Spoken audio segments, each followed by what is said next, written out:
ሰላምና ጤና ለሁላችሁም። ዶክተር ደምሴ ታደሰ ነኝ ከዊዝደም ሚዲያ። ይህ ከዊዝደም ሚዲያ የሚተላለፍላችሁ ዊዝደም ሄልዝ ኬር ነው። ዛሬ ዘመቻ ኮሌስትሮል 3 ተጀምሯል። ዘመቻ ኮሌስትሮል 3 ዘመቻ ኮሌስትሮል ዓላማዎች ለምንድን ነው ስለዚህ ጉዳይ ትኩረት ሰጥቼ ደጋግሜ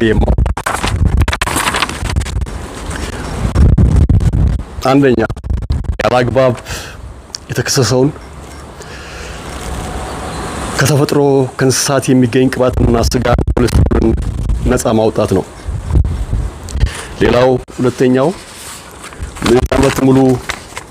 ምዕተ ዓመት ሊያስቆጥር የደረሰውን ስህተት በማጋለጥ በመግለጽ በዚህ በተሳሳተ ትምህርትና የሕክምና ተግባር ተሳስተው እየተጎዱ ያሉ ሰዎች የኮሌስትሮል መድኃኒት እየወሰዱ ያሉትን መድኃኒት አግኝተናል ብለው እንዳይዘናጉ ማንቃትና ህይወትን ማትረፍ ነው።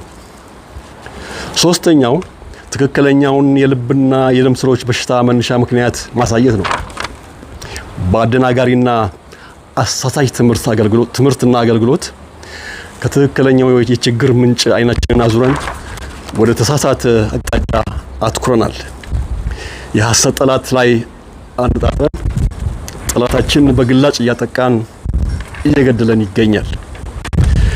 የኮሌስትሮል ክስ አደጋዎች አንደኛ በተቀያሪነት የተዘጋጀልን የላመ የጣመ የቀለመ በፋብሪካ የተቀነባበረ ምግብነቱን ያጣ ምግብ። ሁለተኛ ከጤናማውና ተፈጥሯዊ ቅባት ለብዙ መቶ ሺህ ዓመታት የተመገብነውን ሰውነታችን የሚያውቀው በዲኤንኤያችን በዘረመላችን ላይ ፕሮግራም እንዲሆነውን ምግብ ቀይረው ከፋብሪካ የወጣ ጤናማ ያልሆነ የአዝርዕት ቅባት አቀረቡልን።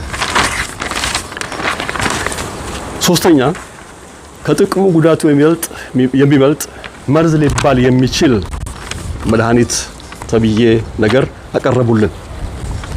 አራተኛ ትኩሳችንን አዛብተው የበሽታችንን ምንጭ ሳይሆን መድኃኒታችንን እንድንጠላ እንድንፈራ ተደረግን። ለምንድን ነው የምንታመው? ለምን ሁላችንም በእጃችን ነው መፍትሄው። በእጃችን ያለው ነገር እንዲጠቅመን ማድረግ እንችላለን። ደግፈን ጠብቀን ተንከባክበን ካልተጠቀምንበት ግን በከንቱ ሊባክን ይችላል። በማይቶኮንድሪያ ላይ የሚደረግ ጥቃት የህልውና አደጋ ነው። ዘመቻ ኮሌስትሮል የህልውና ዘመቻ ነው።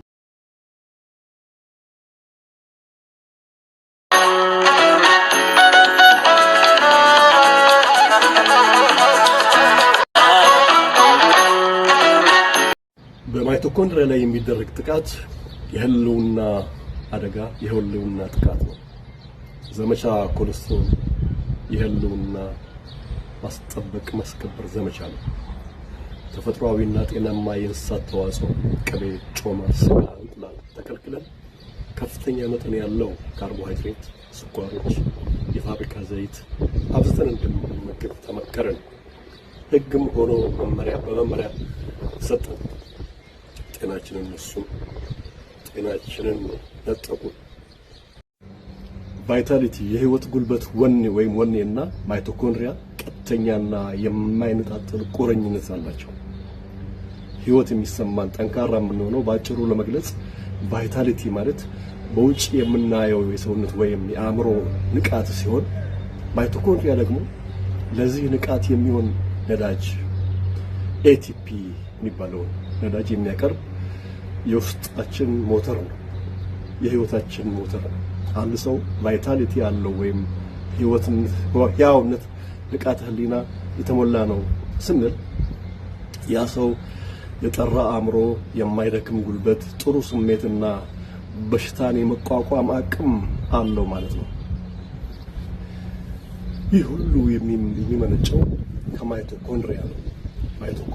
ማይቶኮንድሪያ ልናውቀው የሚገባ ነገር። ግንኙነታቸውን በዝርዝር እንመልከት። አንደኛ የጉልበት አቅርቦት ኢነርጂ አቬይላቢሊቲ። ቫይታሊቲ ማለት የኃይል ትርፍ ማለት ነው። ኃይል ሲትረፈረፍ ማለት ነው። አንድ ሰው ጠዋት ሲነሳ ድካም የሚሰማው ወይም ትንሽ እንደሰራ ወዲያው የሚዝለፈለፍ ከሆነ ችግሩ የባህሪ ሳይሆን የሴሎች የኃይል ቀውስ ሴሉላር ኢነርጂ ክራይሲስ ነው። ማይቶኮንድሪያዎች በብቃት ሲሰሩ ሰውነት ለዕለት ተዕለት ስራ ከሚያስፈልገው በላይ ትርፍ ኤቲፒ ወይም ነዳጃችንን ያመርታሉ። ይህ ትርፍ ጉልበት ነው እንግዲህ ወደ ውጪ ሲወጣ እንደ ቫይታሊቲ፣ ወኔ፣ ንቃት፣ ብርታት የሚታየው። ሁለተኛ የአእምሮ ንቃት ሜንታል ክላሪቲ፣ የአእምሮ ንቃትና ጥራት። ቫይታሊቲ የአካል ብቻ ሳይሆን የአእምሮም ጉዳይ ነው። አእምሮአችን ከሰውነታችን ክብደት 2% ብቻ ቢይዝም የምናመርተውን ጉልበት ወይም ኢነርጂ ኤቲፒ 20% የሚጠቀመው እሱ ነው። ከምናመርተው 20% ኤቲፒ እሱ ነው የሚጠቀመው። ብሬን ፎግ ማለት የጭንቅላት መወረድ፣ መፍዘዝ፣ ጭጋግ ነው። ይህ የቫይታሊቲ እጥረት ምልክት ነው። በኒውሮኖች ወይም ኒውሮንስ ውስጥ ያሉ ማይቶኮንድሪያዎች በቂ ኃይል ማቅረብ ሲያቅታቸው የሚፈጠር ጭጋግ ነው፣ ድባቴ ነው። ማይቶኮንድሪያ ጤናማ ሲሆን አእምሮ ፈጣን፣ ትኩረቱ የተሰበሰበና ስሜቱ የተረጋጋ ይሆናል።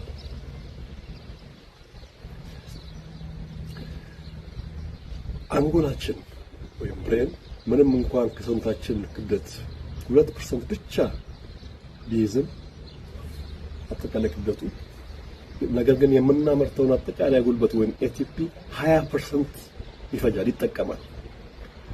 እንደምዳልኩት ይህ ማለት የአንጎል ኒውሮንስ ልክ እንደ ውድ የኤሌክትሪክ መኪና ከፍተኛ ኃይል ይፈልጋሉ። ይህንን ኃይል የሚያቀርቡት ደግሞ ማይቶኮንድሪያዎች ናቸው። የአንጎል ማይቶኮንድሪያ ሲጎዳ ወይም ሲዳከም ነው እንደ የመርሳት ችግር፣ የመርሳት በሽታ፣ አልዛይመርስ ዲዚዝ፣ ፓርኪንሰንስ እና የአእምሮ ጭጋግ ብሬን ፎግ ወይም የጭጋግ መደበት፣ ድባቴ፣ መፍዘዝ የሚከሰቱት። እነዚህን ማይቶኮንድሪያዎች የሚያዳክሙ ዋና ጥናቶች የሚከተሉት ናቸው። አንደኛ የኢንሱሊን መላመድ፣ ኢንሱሊን ሬዚስታንስ፣ የኢንሱሊን እምቢተኝነት መፈጠር። አይነት 3 የስኳር በሽታ ይህ የአንጎል ማይቶኮንድሪያ ቁጥር 1 ገዳይ ነው። አይነት 3 የስኳር በሽታ አሁን እንዳል አልዛይመርስ የሚባለው በዚህ ስም ተቀይሯል። ይሄ ጉልበት ቀውስ ኢነርጂ ክራይሲስ ኒውሮኖችን ግሉኮስ ወደ ውስጥ አስገብተው ለማቃጠል ኢንሱሊን ያስፈልጋቸዋል። ነገር ግን የኢንሱሊን መላመድ ወይም ሬዚስታንስ ሲኖር ኒውሮኖቹ በምግብ መሃል ይራባሉ። starvation in the midst of plenty። ግሉኮስ መጠቀም አይችሉም። ሜታቦሊክ ጤና ስለሌለ ደግሞ ስብን ኬቶንን መጠቀምም አይችሉም። ውጤቱ ምንድነው? ማይቶኮንድሪያዎች ይሞታሉ፣ ሴሎችም ይሞታሉ። ዘመናዊው ሳይንስ አልዛይመርን አይነት 3 የስኳር በሽታ ታይፕ 3 ዲያቤቲስ ብሎ የሚጠራው ለዚህ ነው። ሁለተኛ የዚህ ችግር ዋና መነሻ ስታቲን ድረግስ፣ የኮሌስትሮል መድኃኒት ተብለው የሚሰጡ ይህ የዘመቻ ኮሌስትሮል ትምህርት ወሳኝ ነጥብ ነው። የኮሌስትሮል እጥረት የኮሌስትሮል እጥረት ሲፈጠር ማለትም አንጎል 60% የስብ ክምችት ሲሆን ለኒውሮኖች ግንኙነት ሲናፕሲስ ኮሌስትሮል የግድ ያስፈልጋል። ስታቲን ይሄንን ይቀንሳል። የኮኪው10 መድረቅ አንጎል ከፍተኛ የኤሌክትሪክ የሚያመነጭ እንደመሆኑ ብዙ ኮኪው10 ይፈልጋል። ስታቲን መድኃኒቶች የኮኪው10 ምርትን በጉበት ውስጥ ስለሚዘጉ የአንጎል ማይቶኮንድሪያዎች ባትሪ ያጣሉ፣ ጉልበት ያጣሉ። ይህ ለድብርት፣ ዲፕሬሽን እና ለማስታወስ ችግር ይዳርጋል። ሶስተኛ ኦክሲዴቲቭ ስትረስ እና የተበላሹ ዘይቶች፣ እንግዲህ በጮማ በቅባት በክትሪት የተሰጡ ዘይቶች። አንጎል ኦክሲዴቲቭ ስትረስ በጣም ተጋላጭ ነው። ምክንያቱም አንጎል በብዛት የተሰራው ከስብ ፋት ነው። በውስጡም ብረት አይረን አለ። ስብና ብረት ሲገናኙ ደግሞ ዝገት ወይም ኦክሲዴሽን ይፈጠራል። የዘይት ሚና ምንድነው? የፋብሪካ ዘይቶች ኦሜጋ 6 የበዛባቸው የሱፍ አኩሪ አተር ዘይቶች በአንጎል ሴል ሽፋን ውስጥ ሲገቡ ለቃጠሎ ወይም ኢንፍላሜሽን ወይም ለብግነት ይዳረጋሉ። ኢንፍላሜሽን ያጋልጣል። ይህ እብጠት ወይም ብግነት ማይቶኮንድሪያን በቀጥታ ያጠፋል። አራተኛው ችግር እንቅልፍ ማጣት ነው። ስሊፕ ዲፕሪቬሽን። እንቅልፍ ለአንጎል ማይቶኮንድሪያ ጽዳት እንቅልፍ ለአንጎል ማይቶኮንድሪያ የጽዳት ጊዜ ነው። ቢታደሱበት ጊዜ ነው። ግላይምፋቲክ ሲስተም ይባላል። ማታ በምትኛበት ጊዜ የአንጎል ሴሎች መጠናቸውን ያኮማቱና በመካከላቸው ያለው ፈሳሽ ቆሻሻን ጠራርጎ እንዲወጣ ያደርጋል። ይሄ ኬሚካል ቤታ አሚሎይድ የሚባሉ ነገሮች እንቅልፍ ሲታጣ ማይቶኮንድሪያ ሲሰራ የሚፈጠረው ቆሻሻ ዌስት ፕሮዳክት እና እንደ ቤታ አሚሎይድ ያሉ ፕሮቲኖች ይከማቻሉ። ይህ ክምችት ማይቶኮንድሪያን አፍኖ ይገድላል። አምስተኛው ችግር የኦክሲዶቶክሲሲቲ ኤግዛይቶቶክሲሲቲ ከመጠን በላይ መነቃቃት። ይህ የሚከሰተው በጭንቀት ወይም ስትረስ እና በኬሚካሎች ምክንያት ነው። ለምሳሌ ግሉታሜት የሚባለው ኬሚካል ይህ የአንጎልን ሴሎች የሚያነቃቃ ኬሚካል ነው። ነገር ግን መጠኑ ሲበዛ በጭንቀት ወይም እንደ ኤምኤስጂ ባሉ የምግብ ኬሚካሎች ምክንያት ካልሲየም ወደ ማይቶኮንድሪያው በብዛት ይወርፋል። ውጤቱ ምንድነው? ማይቶኮንድሪያው በካልሲየም ይጥለቀለቅና ይፈነዳል፣ ይሞታል። ስድስተኛው ችግር የአንጀት ችግር ነው። ገት ማይክሮባዮም ኢሹስ። አንጀት አንጀታችን ሁለተኛው አንጎል ነው ተብሎ ይታሰባል። የሚመጡ መርዛማ ነገሮች ኤልፒኤስ፣ ላይፖፖሊሳካራይድስ ወደ ደም ውስጥ ገብተው አንጎል ድረስ ይዘልቃሉ። ሊኪ ገት ወይም ሊኪ ብሬን ይፈጠራል። ይህ የአንጎል እብጠት ኒውሮ ኢንፍላሜሽን ይፈጥራል። እብጠት ወይም ብግነት ኢንፍላሜሽን ደግሞ የማይቶኮንድሪያን ስራ ያስቆማል። እንዴት እንንከባከብ? ማይቶኮንድሪያን እንዴት እንንከባከብ? እንዴት እንጠብቅ? እንዴት እንርዳው? የምንኖረው በማይቶኮንድሪያ ምክንያት ነው። እነኚህ መንከባከብ አለብን። የአንጎልን ማይቶኮንድሪያ ለመታደግ እና አእምሮን ለማደስ ሳይንስ የሚደግፋቸው ምርጥ መንገዶች፣ አንደኛ ኬቶሲስ። አንጎል ከግሉኮስ ይልቅ ኬቶንስን ማቃጠል ይወዳል። ኬቶስን መጠቀም ይመርጣል። ኬቶን ንጹህ ነዳጅ ክሊን ፊውል ስለሆነ ከግሉኮስ ያነሰ ጭስ ፍሪ ራዲካልስ ይፈጥራል። ማይቶኮንድሪያንም ይጠብቃል። ለዚህ ደግሞ ጾምና ሎ ካርቦሃይድሬት ያነሰ አመጋገብ በጣም ጠቃሚ ነው። ለዚህ ይጠቅማል ማለት ነው። ሌላው ዲኤችኤ ወይም ኦሜጋ 3 የአንጎል ማይቶኮንድሪያን ሽፋን ከዲኤችኤ የተሰራ ነው። የአንጎላችን ሽፋን ከዲኤችኤ የተሰራ ነው። የባህር ምግቦች ወይም እንቁላል በቂ እንቅልፍ ማዘውተር ያስፈልጋል ማለት ነው። ሌላው በቂ እንቅልፍ ማግኘት ነው። ሶስተኛው ነገር እርጅናን መከላከል አንቲ ኤጂንግ። ሳይንስ እንደሚለው እርጅና ማለት በራሱ የማይቶኮንድሪያ ቁጥርና ብቃት መቀነስ ነው። ማርጀት ማለት የማይቶኮንድሪያ ቁጥር መቀነስ እና መዳከም። ወጣቶች ለምንድን ነው ቫይታሊቲ ያላቸው ጠንካራ የሚሆኑት? የማይደክሙት ለምንድን ነው? ምክንያቱም ማይቶኮንድሪያቸው አዲስና ብዙና ብቃት ያላቸው ናቸው። እድሜ ሲገፋ ሰውነት የሚከብድበት ወይም የሚቀዘቅዘው ማይቶኮንድሪያዎች ስለሚሞቱና ስለሚበላሹ ነው። ስለዚህ ማይቶኮንድሪያን መጠበቅ ማለት ቫይታሊቲን ጠብቆ ማቆየት ማለት ነው። ጠንካራ ጉልበት ያለን ህይወት ነፍስ ያለው ህይወት መኖር እንድንችል ማለት ነው።